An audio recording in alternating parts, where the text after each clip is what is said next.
all know by now, this is going to be our last scheduled Zoom meeting. We're going back to the War Memorial Building for our November meeting.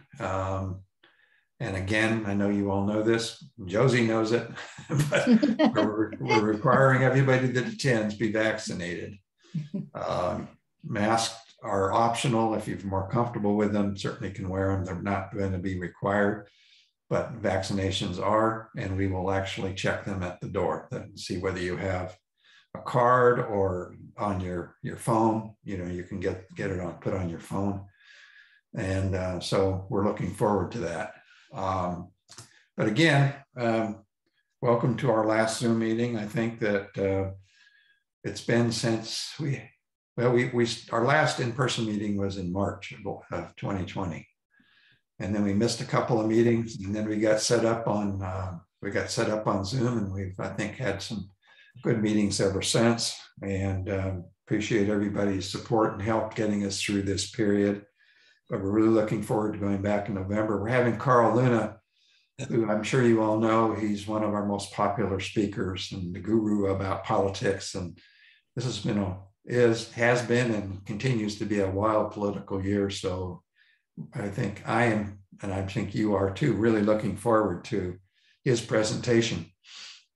A reminder that, and we'll be putting out invitations in the coming weeks, but we are pleased to again be holding a holiday party on December 14th at the Valley High. And so we want you to look forward to that, put it on your calendar. We'll put out the invites in a few weeks, and get your checks into us, because I think we'll be really looking forward to it. We had a board meeting earlier, and on our board is Charlie, who is a representative of police and fire. He's the elected Hogquist. Charlie Hogquist. Sorry, I blanked on his last name. And he attends our meeting since he is the elected retiree rep to the Board of Trustees for SDCERS. And he told us this morning that the retired fire and police is holding their luncheon. They're actually also going to hold it at the Valley High as well. And they had a huge increase in attendance. A lot of real pent-up demand, and we hope that our attendance goes up as well. So looking forward to that. In our November meeting, we're going to hold elections. Just to let you know how REA works. Officers are elected for 2-year terms.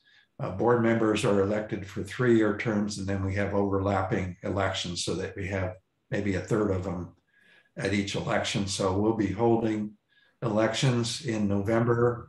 Each of the officer positions will be reelected, will be up for election, and 2 board positions. We have a nominating committee per our bylaws that is putting together their recommendations for those slots, and we'll announce that at our November meeting.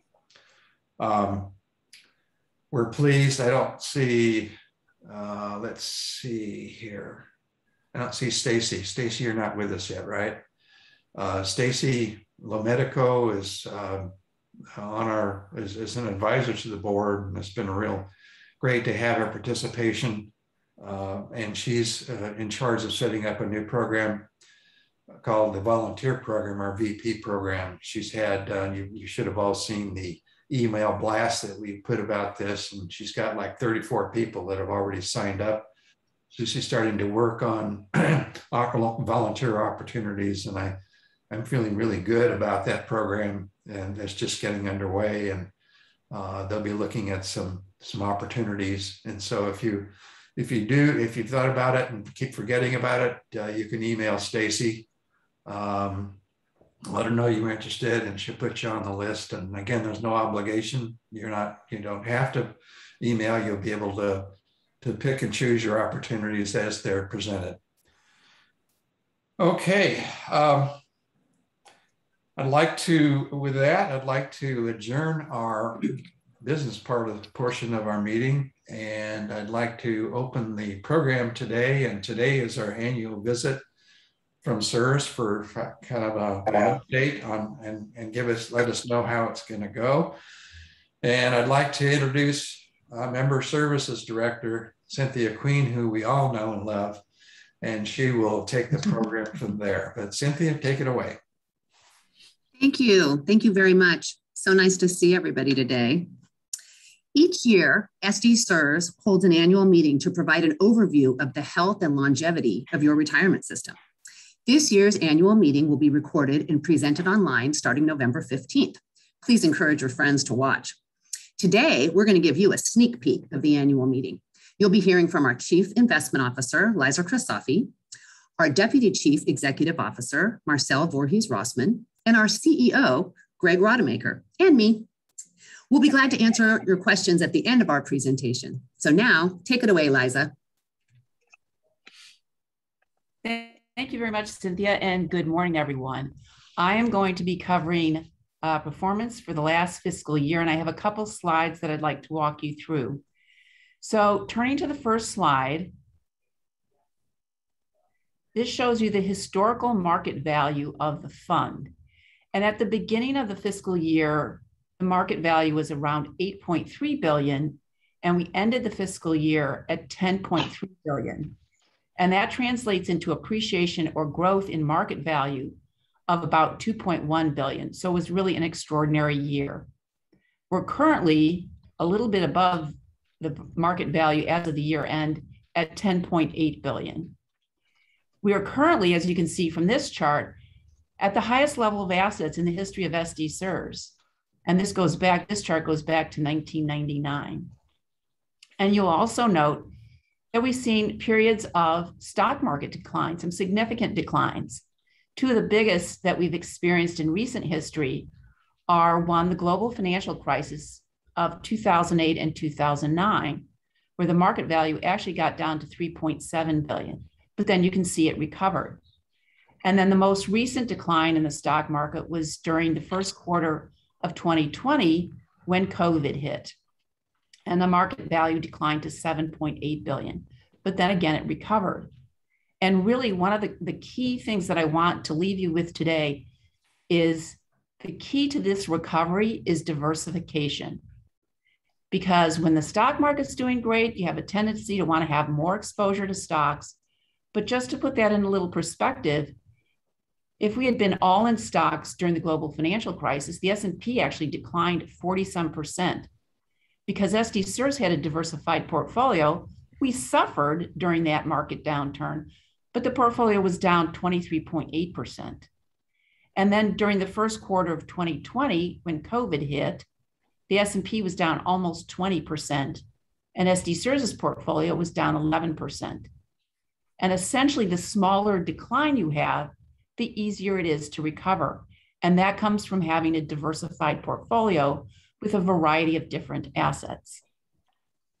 Turning to the next slide.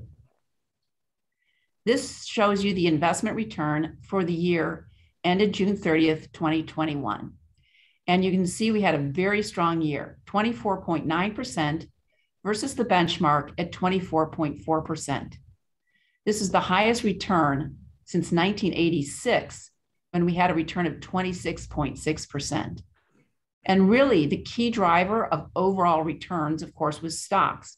US stocks were up 46%, non-US stocks were up 39%. And of course, we've seen a rebound in economic growth after the pandemic, at the beginning of the pandemic, and very strong corporate earnings. Earnings for companies in the S&P 500 have been up about 23%. And of course, that translates into higher stock prices. We've also seen a recovery of value as a style and also smaller capitalization stocks. And then on a relative basis, meaning how we compared to our benchmark, we outperformed our benchmark, and that was largely due to all of our public market sectors outperforming their benchmarks. And just to give you a little color of what that looked like in the stock portfolios, Brandis, which is an international stock manager with a value approach, outperformed their benchmark by 8.3%. Arrow Street, which is a global stock manager, meaning they can invest across the globe, they're not confined to just US or non-US, they outperformed their benchmark by 13.3%. And Aberdeen, which is an emerging market stock manager, outperformed its benchmark by 9.7%. So very strong returns from stocks. And that is the biggest weighting in the portfolio. But I'd like to talk about a couple other major sectors in the portfolio and how we did. So we have 22% of the fund as a long-term target to US fixed income. So conservative US fixed income. The return for that was 1%. So of course, because interest rates are low, there's not a lot of return to be had there, but that compared to the benchmark at 0.1%. And that was largely due to the fact that SDCERS' managers had exposure to mortgage-backed securities, which benefited from the strong housing market. Another sector, real estate, which generates income and is a source of diversification and an inflation hedge in the portfolio, had a return of 3.2%. Now, that's a lag number, so that's as of actually March 31st. As the real estate sector is slower to recover than stocks, but again, it outperformed its benchmark, which was 2%. And that was largely due to we have an overweight in the industrial sector, think warehouses, and think about all the online purchases everyone's making. So there's been a strong demand for that. And then we've been underweight some weaker performing sectors like the office sector, where the outlook still is murky, apartments, where we may potentially be adding some investments, and retail, brick and mortar retail continues to struggle because of the competition from online sales. And then private equity. Private equity performed as well as stocks, up 46.7%. And that was largely due to exposure from venture capital and technology industries, which were the two strongest sectors of that market. And of course, we had some exposure to some of the well-known deals like Roblox, Postmates, Poshmark, and SpaceX, to name a few. And then last but not least is the Opportunity Fund. And that's an allocation up to 10% of the portfolio, where that gives us flexibility to invest in sectors that might not neatly fit elsewhere in the portfolio, or where there's some interesting opportunities.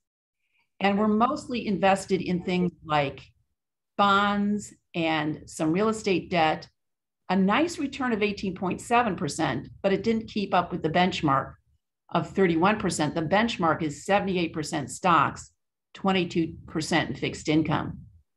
So anything really that had a fixed income-like component couldn't keep up with the stock market, but still a very strong 18.7% return for the year. And then you can see for the 3, 5, 10, and since inception numbers, all really strong numbers and well above the actuarial assumed rate of return of 6.5%. And then turning to the next slide, this is the actual asset allocation as of June 30th, 2021. And as you can see, it's a very well diversified portfolio. And that's important because, as I've said before, you want asset classes that perform in different ways and not just all exposure to stocks when stocks are doing really well. And as we all know, stocks don't always do really well. And in the first quarter of 2020, as we talked about when COVID started and the market fell, well, US stocks were down almost 30% in that quarter.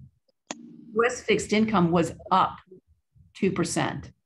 And that's why you want to have a diversified portfolio, so that when some asset classes don't do well, other asset classes do.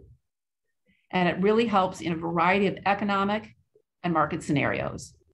But we're not only diversified by asset class, we're also diversified within asset classes. And as an example, just take real estate. We're invested in the 4 major property types. So that's retail, office, multifamily or apartments, and industrial. And as I said, we're currently overweight in industrial. And actually, we have an overweight to other niche property types, which I'm going to touch on in a minute. The industrial overweight really is being driven by consumer trends for e-commerce, meaning people are buying stuff online versus brick and mortar retail. And SDCERS' portfolio actually has exposure to several Amazon distribution facilities including one in National City and one in Irvine. And the one in National City actually processes 70 to 75,000 packages per day. So very strong sector. Some of the other property types that we're invested in are senior housing, student housing, self-storage, and data centers. And we recently made an investment in a senior housing fund where the growth there is really being driven by demographics. Over the next 15 years, the population of individuals over the age of 75 is expected to grow 52%. So that's a growing area, and we see more investments in that sector. But essentially, the goal of the fund is to diversify the investments to achieve a fair risk-adjusted return to support the long-term soundness of the fund. And come back in. And that's as it is outlined in the investment policy statement. So that concludes my comments, and I would like to turn it over to Marcel. Thank you. Thank you, Liza, and good to see everybody.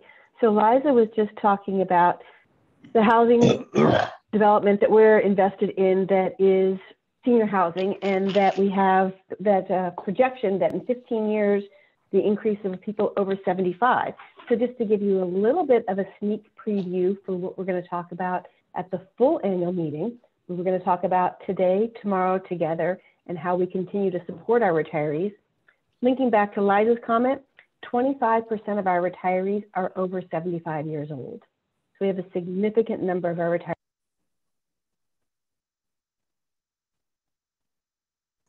Marcel, you just went on mute.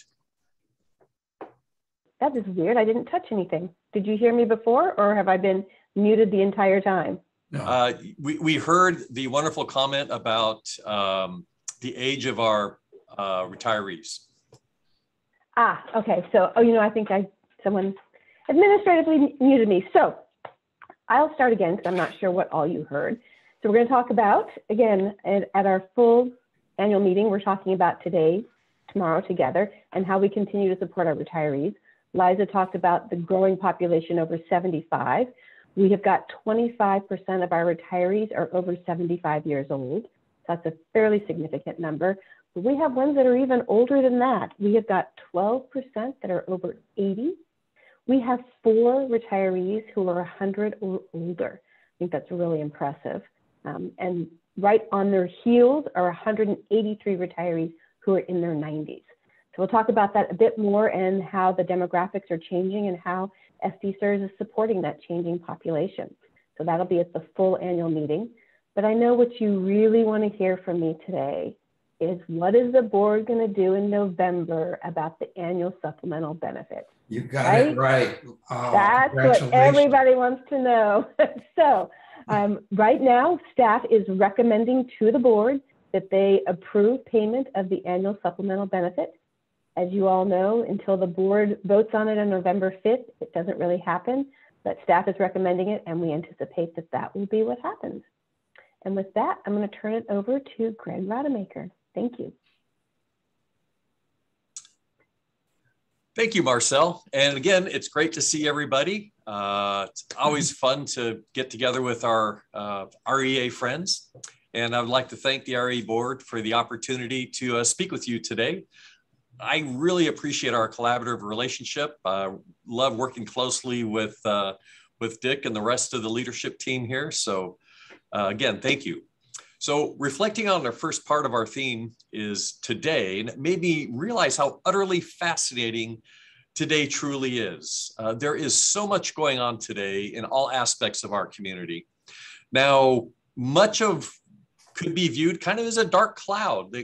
Learning to live in pandemic stress. How do we adapt to a virtual world where access to healthcare, banking services, and transportation requires a really strong internet signal? Who would have figured that? And our economy is struggling, but it's kind of weird that it's got a lumpy labor market due to unemployment coupled with worker shortages. So kind of interesting. But as they say, every dark cloud has a silver lining. pleased to say that there is a growing action in our community to address inequalities. Our own San Diego mayor is working to improve the diversity in city government. And I'm really pleased to share that this includes the recent appointments to the SDCERS board, where we were very fortunate to welcome 4 very well-qualified board members who bring a wealth of talent to the board. Additionally, SDCERS is learning new ways to adapt to a socially distanced community. At SDCERS, we're focused on supporting a healthy workforce to ensure that we can continue to deliver monthly retirement benefit payments accurately and timely to our members. So some ways we have been doing this over the past year, supporting a healthy workforce, is developing remote service capabilities that do not rely on in-person services, which include our remote call center, remote phone counseling, and remote live webinars. So throughout the COVID pandemic, SDCERS successfully navigated many operational hurdles just to make sure that we could ensure that our retiree payroll is paid on time, and we continue supporting our members the best way possible in a manner that increased our community's efforts to regain its health. So today, SDCERS team is a professional group of workers dedicated to finding new ways to ensure we continue to deliver accurate and timely benefits to our members and ensure the trust funds safety, integrity, and growth. And thinking about our theme of today, tomorrow, together, I started thinking, well, what's tomorrow going to bring? And the first thing that came to my mind was benefit security. SDCERS is here to ensure your benefit payments are paid to you as promised each and every month. So SDCERS remains focused on ensuring our actuarial assumptions and methodologies fund the plan to avoid risk of running out of assets to pay your pension benefits. Today, our pension plan funding status is considered healthy, with a strong strategy to attain 100% funding over a reasonable period of time. So each year, SDCERS reviews its funding status, and every 3 years, we challenge the funding calculations assumptions to ensure they best reflect what we think tomorrow will bring. So most recently, we reviewed the calculation assumptions as part of our 2019 actuarial evaluation and strengthened them by recognizing our members and beneficiaries are living longer in retirement, as highlighted by Marcel. While it is encouraging to find more of us are living longer, it does cause the plan to be much more expensive. And so it's prudent to plan for tomorrow by making changes today.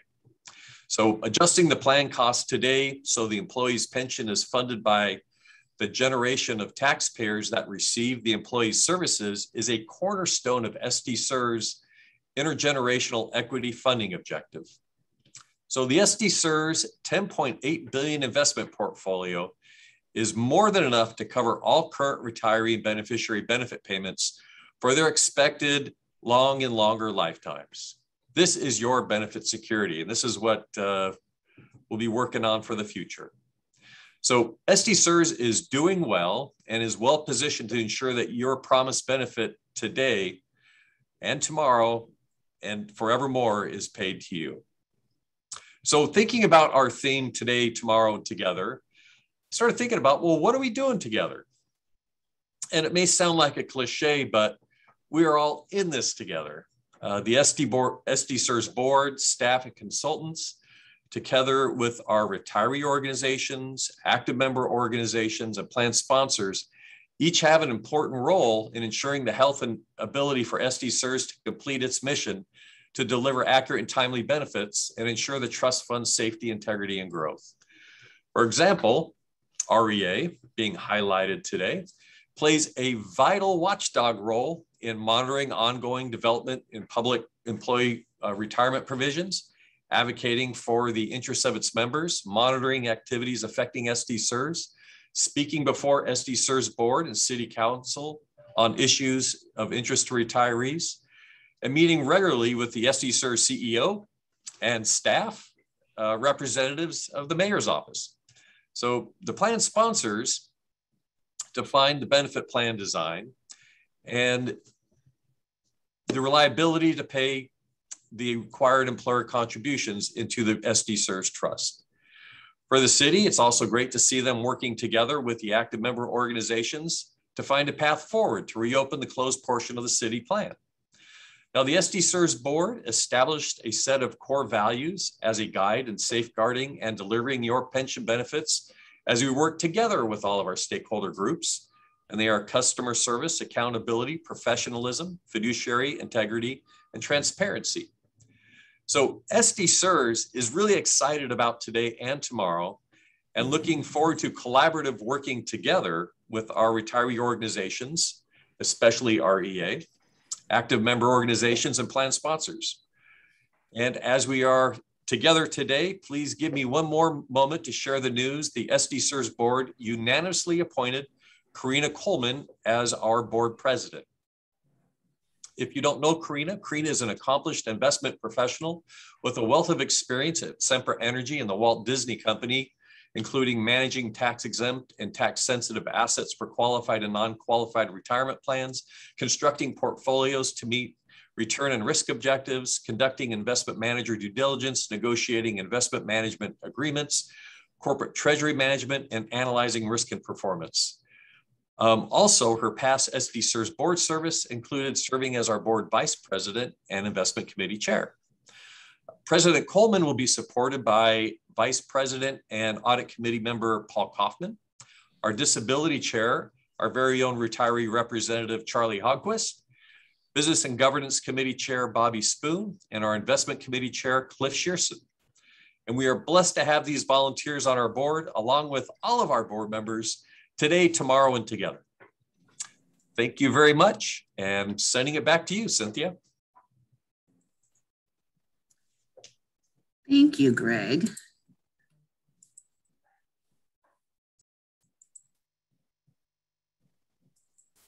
There we go. Well, I didn't really think we'd still be meeting virtually for the second year, but here we are, and look what we've learned. Today, we continue to serve our members remotely. At the same time, we continue to plan for tomorrow. One thing I have learned for certain, we all need to embrace some technology to succeed together. Since remote working was implemented, we have conducted more than 1,000 retirement appointments via telephone.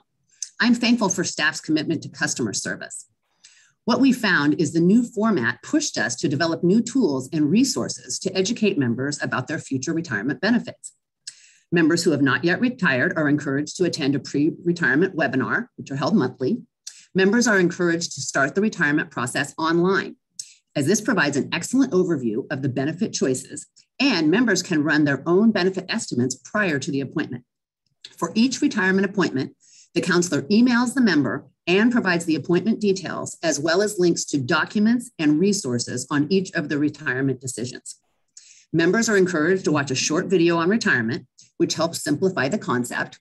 And we created a detailed retirement checklist provided to each member so they can follow along at their appointment and take notes of the important details. Our retirement counselors have fine-tuned their virtual counseling skills, and we can adjust to our members' varying technology.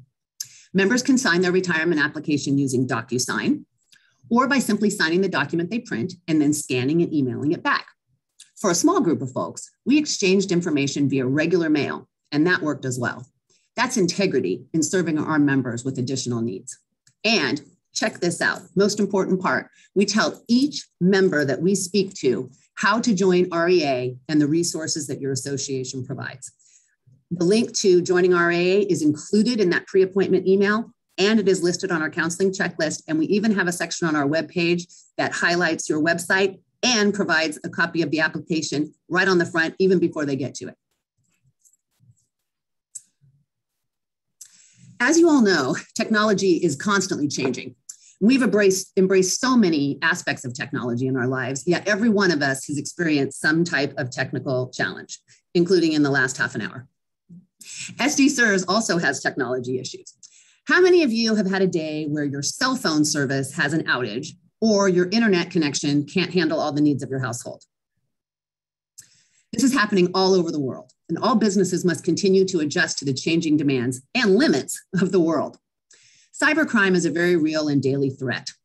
Cybercrime is a crime that involves a computer and a network and a victim. Cybercriminals often try to harm someone's security and financial health. SDCERS uses extremely secure technology and constant monitoring of our systems. All businesses out there utilize a firewall security to prevent cyber hacking. And sometimes this means your email or attachments won't go through. This is a challenge for every email provider in the world. And as end users, we have to learn how to use the tools we have or how to work around it. It is by leveraging technology that enables SDCERS to continue to pay you on time. And every month, without fail, you receive your retirement payment directly deposited into your bank account. I like to think that's professionalism. As you'll recall, SDCERS implemented a remote call center function early in the pandemic so we can continue to serve you while much of our staff continues to work remotely. We'll be glad to assist you over the phone, but first, when you call, you'll need to provide information to confirm your identity before we will provide any information to you. And that is because we care about your personal information and we've got to hold a bunch of your financial information. I highly encourage you to register and utilize our secure online member portal because once you've registered, you can securely access your account at any time. Let's take a look at the member portal now. Just like your bank account, credit card, or investment accounts, SDCERS implemented a secure online portal to enable you to access your information easily. Go to SDCERS website and click on the member portal. Then you just follow the steps to register. One thing you'll need to create a member portal account is the dollar amount of your last net pension payment from your bank statement, which should only be accessible by you. And of course, keep track of your account information and password, just like you do for your other accounts. Once you're in your member portal, you can view lots of information and you can conduct transaction. The member portal is where you access your monthly pension payment details. And I want to emphasize that this is the most secure way to receive your payment information. And it's also a prudent use of the SDCERS Trust Fund. And we take our fiduciary duty very seriously. Another useful item on the member portal is your tax reporting information. We strive to have your 1099s processed as quickly as possible each year, and we also provide these forms on the portal for your convenience. Now, planning for the remainder of your life is part of retirement, right? That's accountability to our loved ones, I feel. I encourage you to inform your family of the beneficiary details of your pension, and this information is easily accessible under the beneficiary tool. Now, Marcel told you earlier, the big news that you wanted to hear, that the annual supplemental benefit payment decision for this year will be determined at the November 5th board meeting. That decision will immediately be posted on our public website. And on your member portal, you can see the history of your own annual supplemental benefit payments. We make every effort toward transparency. The SDCERS team is available to assist you, whether we were working in the office or remotely. Feel free to call us or utilize the website and the member portal. And please tell your friends to watch for our upcoming annual meeting presentation to be posted online November 15th and available thereafter. I would like to thank the Retired Employees Association for your continued outreach and education efforts and for partnering with us today, tomorrow, and always working together. Thank you. Now I'll hand it back to Dick to lead us through any questions. Thank you, Cynthia and Greg, and Marcel and Liza. That was really an excellent presentation. I commend you for that. And I'm sure our members really appreciate all the efforts that you put into this each year. And this is probably the best ever. I'd like to open it up for questions from our members. And I'd like help from Jim and others that may see people who raise their hand. Basically, if you'd like to raise a question, just kind of raise your hand. We need to kind of get it off of Cynthia here so we can see folks. How do we do that? I didn't know it was still on me. Try on your own. Well, try to click gallery view on your view button. Got it. Okay, I can see a lot more folks. Okay, raise your hand. Happy to start the questioning period. I can finally see Jim Nunez. Hi, Jim. Looks like got his hand up. Looks like Joe's got a question. Joe. Yes, yes, I do. There I have. Okay. I had a question for Greg. Does the board have any plans to get back to in-person meetings? At this point, we are going to continue with the virtual meetings through our November meeting, which is coming right up in the first week or so of November. And after that, we're kind of going to see how it's going to turn out. We just want to make sure that the board feels healthy and comfortable meeting in person. And we also want to make sure that the rules and regulations with regards to meeting everybody in the same room can be satisfied. So I know right now we're starting to loosen up a lot of those rules. And I'm really happy to hear that REA is going to be meeting in person. That just makes my heart sing. We may be behind the curve a little bit on that, but I've always said from the onset of the pandemic that I'd like to be a late adapter to bringing people back in the office. So we're still kind of on that trajectory, but I anticipate that probably in the next calendar year, you're going to start seeing the board meeting in person again, depending if we continue to get the community as healthy as it's been getting lately. Let me dovetail and add on to that topic. REA some years ago started what's now known as the San Diego Retirement Security Roundtable. And it goes all the way back to 2014, but basically we initiated with the county retirees and the retired fire and police a meeting in San Diego with other retiree groups, state, federal, and so forth. It's been very successfully. One of our board members, Chris Brewster, actually moderates it, and we get people together every 6 months. And we just had a meeting of that group, the Roundtable group. And one of the things that we heard from other organizations, other retiree organizations, is that most of them are now coming back and meeting in person. So there seems to be an encouragement, a feeling that people are starting to be ready, and so we're going to do that as well. So I thought I would share that information with you. All right, other questions? Chris. Greg, first of all, really excellent, thorough presentation. I appreciate all your folks going through all that stuff. It's exactly the kind of information I was looking for. My question has to do with the discount rate versus the long-term rate of return. It seems like 10 or 15 years ago, there was this push from a lot of people under the theory that the stock market wasn't going to do as well in the future and whatever, to push these discount rates down. And here we are now down at 6.5% discount rate.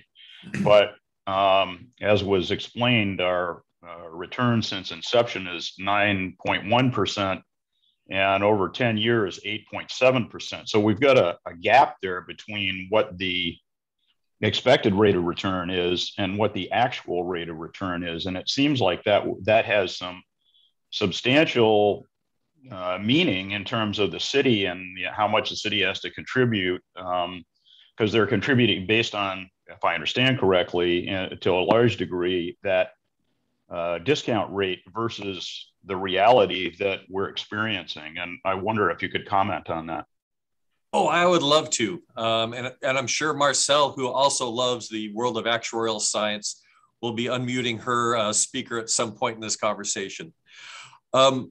There's nothing magical about the discount rate. And really what you do is, as a body, you look at what do you think the investment return is going to be in the future. And I think we have seen a strong push to lower discount rates because of the extraordinary low inflationary environment that we've been going through. If you would have asked me, a few years ago, I thought we would see more inflationary pressure bringing that rate back up, but it just hasn't happened. And so one of the things that we're blessed with is we have a 13-member board. Many of them are investment professionals, but we still like to utilize experts when we look at the actuarial calculations and I call it the funding model that sets these rates. And the first one is the independent plan actuary. We use Chiron. And they say, you can pick discount rates within a reasonable range, but you want to pick one that you're more often than not going to be able to hit. They understand sometimes you're going to earn more, sometimes less, but on the long run, are you going to try to hit that? And I think that's the gap that you're talking about is, our long-term average right now is 6.5%. And historically, looking backwards, we've done better than that, which is good. But looking forward, we have another professional investment consultant, our general investment consultant, currently Aon, and they're looking at their capital market assumptions and looking at our mix of stocks and bonds and other types of income seeking and risk mitigating assets and bundling that together. And they're coming in right around our discount rate, and they tweak it every year. Sometimes it's a little bit more. I think last time they did it, it was a little bit less. So we're looking into the future. We are kind of on target. Liza, I just saw you light up. Yeah, I just wanted to say the expected rate of return on the portfolio as calculated by Aon based on their capital markets assumptions is actually 6.4% going forward. And the one caveat I would say, the long-term numbers right now look outstanding, but that's because of last year's great return. If you look a few years back when we had lower returns and lower than 6.5%, some of those numbers didn't actually look that good. So what we're trying to do is balance off the good years versus the not so good years, but still being able to achieve a rate of return that's going to lead to better funding for the portfolio. Just to throw another item on there, looking at trends. I see, Mike. Looking at trends, for a couple of years though, SDCERS was the California pension system with the lowest assumed earnings rate or discount rate. And that's not the case anymore. There's a couple more out there with 6.5%, and there's one that even has lowered it to 6.25%. And I think I read in the newspaper the big New York fund is even lower than that. And so, I think there's a general industry push to go into the lower discount rates. And it really is so that you don't have as much regret, because hypothetically, you could set your discount rate at 12%, but eventually it's going to catch up with you.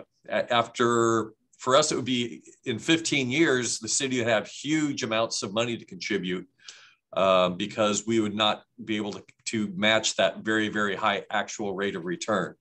So it's really try to make your best guess and try to keep that variance as small as possible so that the people paying into the plan, mostly the employers, but also the employees to some degree, have stability in that funding. Like you say, not doing too much too early or too much too late, but trying to keep it on track. Thanks, Greg. I would only just comment that I feel like these folks have been predicting these lower returns for a long time, and they've been consistently incorrect over the long haul. I suppose it could happen down the line, but I find that gap a little bit greater than it should be, but just an opinion. And I know Mike has comments, so yeah. Thank you. Good question, Chris. Mike. Thank you very much. And I agree. I'd like to support what a wonderful presentation it was. The question I have goes back to the chart that Liza, where the asset allocation, there was an area called private equity. I think it was 12.6%. Could you define what that is actually? And that seems like it's a little higher than it has been. Am I correct in that? And what does private equity mean? There you go. Sure, there you go. Private equity is basically where you're investing in private companies.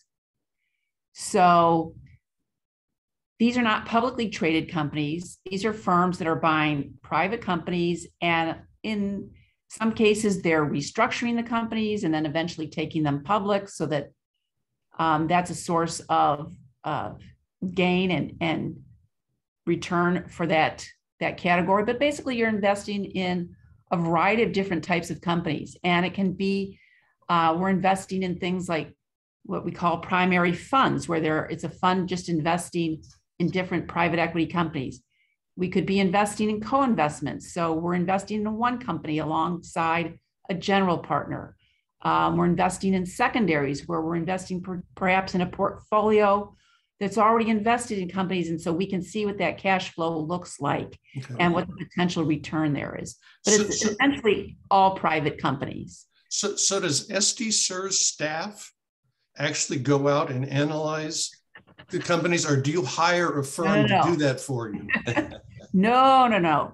We have 2 discretionary advisors. Okay. Stepstone here in La Jolla and G. Sam Grosvenor out of New York.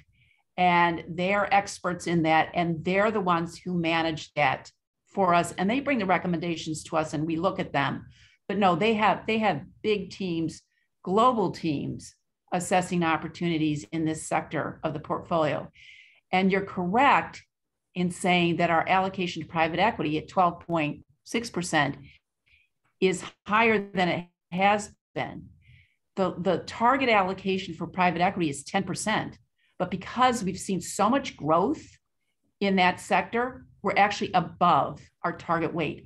And one of our managers, Stepstone, is actually starting to sell some of our holdings to other buyers, other limited partners who are interested to bring that down. But we've had huge distributions. I mean, we're getting distributions on an annual basis of well over $100 million from that portfolio. So it's really helping our cash flow as well. So a quick follow-on question, if I might, it's either a Liza or Greg question. Is this asset allocation in private equity, would that be fairly standard throughout other pension systems of our size or larger? Is this fairly traditional, yes. Greg? Yes, absolutely. Okay. Most pension plans have anywhere from, I would say, 5 to maybe 15, some even higher allocations to private equity. We started our allocation in 2009, and it's done really well for us on an internal rate of return, which encompasses all of the capital calls, all of the distributions. The annualized return has been 17.6%. So it's really added a lot of value to the portfolio. Can you address, while we're on this chart, can you can you, Liza, address the Opportunity Fund? What is it and how are we doing with it? Sure.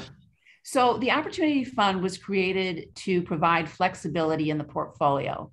And really what that means is, were there opportunities in the market due to dislocations in the market? Are there some interesting investing opportunities that maybe are not long-term or that don't fit neatly elsewhere? So the first, just to give you a little bit of history, the first investment we made was after the global financial crisis, and it was in a TELF fund. It was Term Asset-Backed Liability Fund. And this is where we were buying basically credit portfolios. So it was like credit card debt, auto debt, but it was all backed by the US government. And we earned a return, I think, around 13% on that investment. So that was purely opportunistic, came about as of the result of the global financial crisis. We're currently invested in some real estate debt where the expected returns are anywhere in the low teens. We've got some managed futures, which is a very diversifying strategy. That's a trend following strategy where the managers can be long or short, stocks, bonds, commodities, and what's the third one? Oh, currency, a fourth one, currencies. That's added value. And then we also have some custom credit portfolios. So that's where we have a manager who's investing in various types of debt that is opportunistic. So that's in the Opportunity Fund because we wouldn't want that in the fixed income allocation. Remember, the US fixed income allocation is very conservative, generates a lower return, but it's very conservative. That provides liquidity and is our downside protection. Whereas this is a more opportunistic bond allocation. Thank you. Let's get the slide off so we can see people. Okay, other questions? What, Liza, another question for you while we're waiting for somebody to raise their hand is, what's the SDCERS historical position been on social investing? Oh, that's Explain what that is. Well, it means different things to different people, but it's mostly referred to as ESG, which is environmental, social, and governance issues. And we currently do not have a policy regarding ESG, but we have been tracking it internally, looking at all of our managers, all of our advisors throughout the portfolio. And almost every manager is looking at ESG in terms of making investment decisions. So it's almost been the case that we haven't had a policy because we haven't needed one, because all of the managers are already looking at that. And it's really starting to pick up steam because, you know, the argument used to be, well, we're not here to do good in the world. We're here to generate returns to pay benefits for retirees. But the evidence is becoming more and more clear that investing in companies with strong ESG policies and good governance actually generates better returns. And so that's becoming much more mainstream in the investing world. And obviously our managers are looking at that and evaluating it as they make investment decisions. Thank you. I think in the old days, it was like, well, don't invest in tobacco companies and other, you know, things like that. And I guess that's morphed into a broader perspective on those kinds of things. And my question wasn't to advocate, by the way. It comes up from time to time in REA discussions. And I think our position has been that you are here to secure and provide good returns for security of the trust fund and not to make the world a better place. But what you're saying is that if you can do both, then it may be possible. Exactly. Other questions?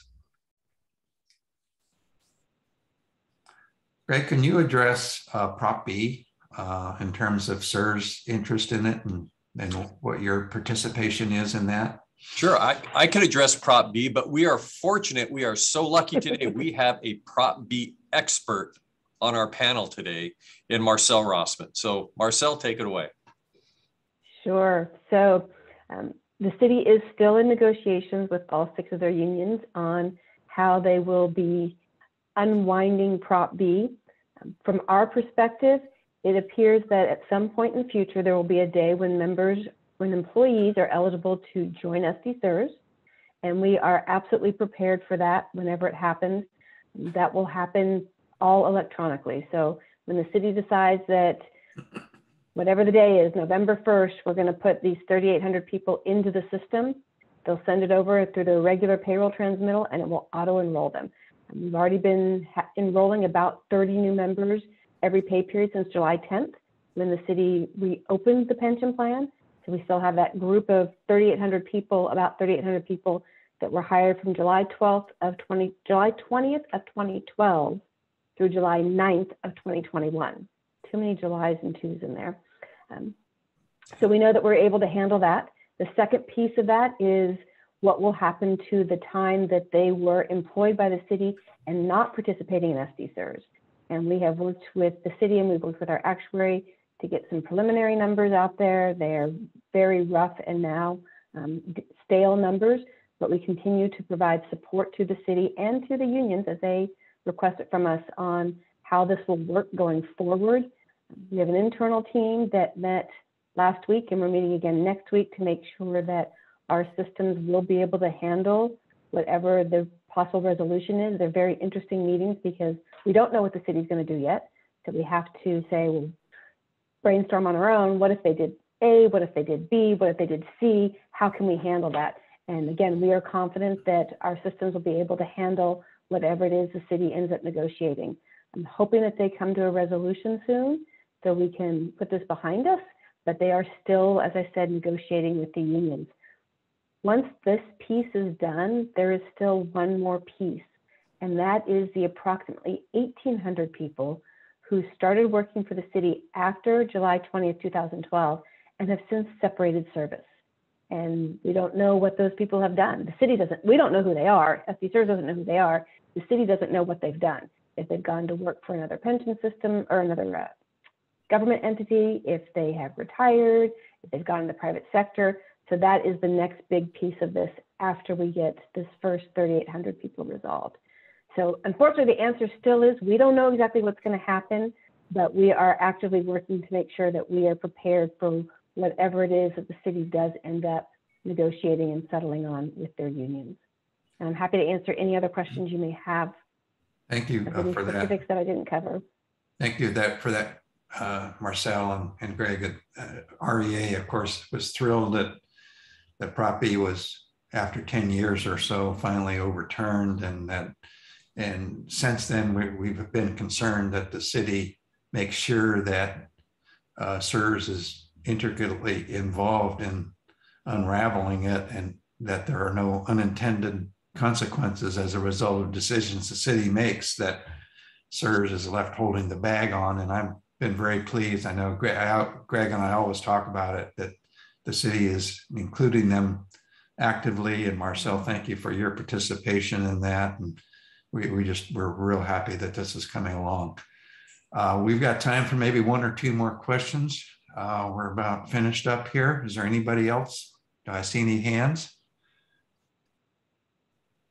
Okay, I don't. I want to thank Cynthia, Marcel, Greg, Liza. Thank you very much. This is really a great job you did today. And I look forward to continuing our close working relationship, and you're all doing a great job. So, and to our members, thank you. We're going to adjourn our program today, and we hope you enjoyed it. And I hope that you will help us add membership to REA, and that you will all participate as we move forward and meet back in Balboa Park. And with that, we're done. Thank you all very much. Thanks, everybody. Good to see you. Thanks for having us. Thank you. You're more than welcome to hang around and socialize a little bit. We'll keep it open for a few minutes, but our meeting is over.